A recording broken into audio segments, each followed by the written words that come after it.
This year I turned 37 years old. 37 is kind of a unique age because it's the first time in my life where I've been an adult longer than I've been an adolescent or child. And most of the people I deal with on a day-to-day basis and interact with and I've met only know me as an adult.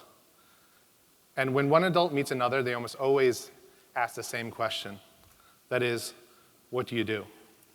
Now this is a very easy question for me to answer because for the majority of my adult life, I've always identified as a successful entrepreneur. You see, I started 2 businesses, hired hundreds of people, and made millions of dollars. But people are always intrigued about entrepreneurs, about how they got started. And almost always they ask that other question, which is, where did you go to school? Now this isn't such an easy question for me to answer. Because while I spent the second half of my life identifying as a successful entrepreneur, I spent the first half of my life identifying as a bad student, having dropped out of college at 19. Now I know what you're saying. Many people have dropped out of college to go on to become millionaires and billionaires and start huge corporations. Bill Gates, Mark Zuckerberg. But it's different, right? They dropped out of Harvard. I dropped out of community college.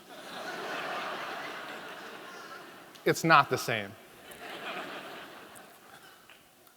So the tone for my scholastic career would start early on, when my parents would often go to my kindergarten class and hear the same thing. Your son is a disruption in class. There are people trying to listen, trying to learn, trying to do it, and he's off doing his own thing and distracting the people that are following the rules. I'd also hear, or my parents would hear as well, that your son is very smart, but only really wants to apply himself when he has interest in the subject. My first grade teacher put in big red letters on top of my paper, lacks effort. It was a book report. I hated book reports. And where I had to put a description of the book, I just drew a picture. Because I like drawing, but I didn't like book reports. Now this would be echoed out, throughout my elementary and my middle school years. And by the time I got to high school, having only the perspective of a 14-year-old, I kind of all but gave up. Kind of felt like school wasn't really for me, and I was cool with the life of hard labor. So in high school, what I ended up doing was I only did what I knew best, which was do really good at the classes that I enjoyed. So I'd get A's in physics and mathematics, and I get C's and D's in other classes like English and doing my book reports. And when I went to college, I did exactly what I only knew, which was I looked at my college classes and I took the things that I enjoyed. So I went in and I took acting because I wanted to learn how to speak better in public. I took guitar, jazz guitar, because I enjoyed playing the guitar.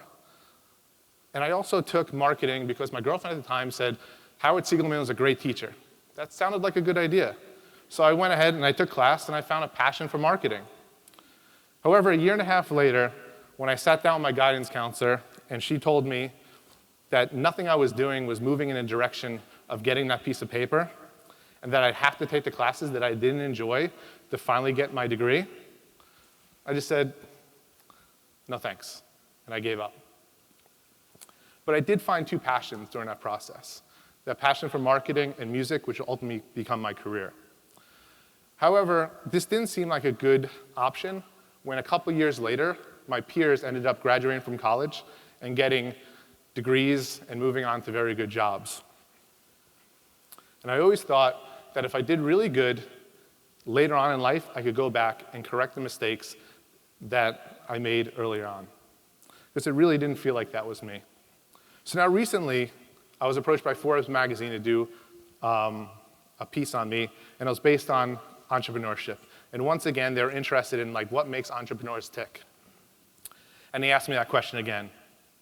They said, where did you go to school?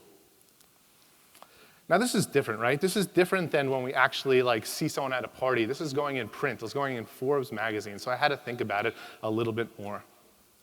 And what I realized during that process is that it really wasn't two identities. I wasn't the bad student, and I wasn't the entrepreneur. It was really one and the same.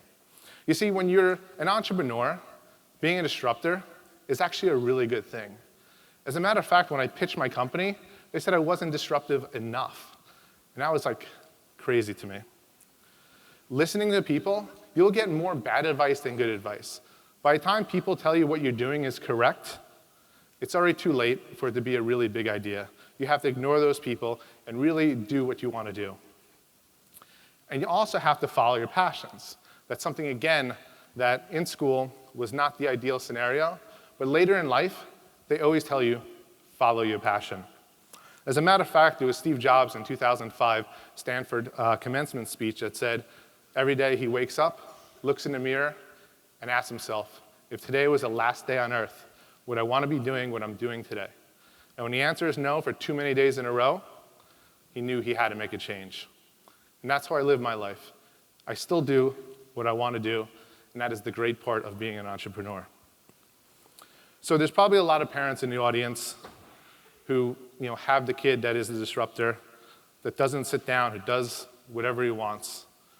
And I guess the next time you go to school and they tell you that your child is not listening, doing disruption, just know that it's the kids that are disruptors, that change it, that are told to do one thing and do another, that have an idea even after everyone tells them what they're doing is wrong. They're the ones who change the world. Thank you.